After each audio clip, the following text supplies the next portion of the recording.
আজকে বন্ধুরা রাতের খাবারে চলে আসলাম। আজকে দেখি রাত্রে কি কি করেছি। এখানে আছে ছোলার ডাল, আলু দিয়ে করেছি, আর এটা আছে সুজির হালুয়া, আর এটা হচ্ছে বেবি নান, যেটা আমি অনেকদিন ধরেই ভাবছিলাম নান বানাবো আর যেরকম নরম হয়েছে, আর দেখতেই পাচ্ছ পুরো মোটা মোটা হয়েছে বিয়েবাড়ির মতো। একবার ছিঁড়ে দেখাই তোমাদেরকে,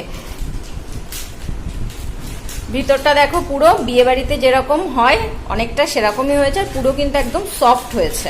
তা আজকে আমাদের এটাই রাত্রের খাবার। তো এখন আস্তে আস্তে এগুলো বেড়ে নিই বাটিতে।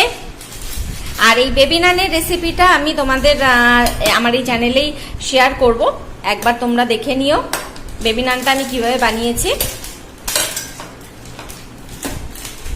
অনেকদিন ধরেই ভাবছিলাম যে রাত্রেবেলা একটু বেবি নান বানাবো।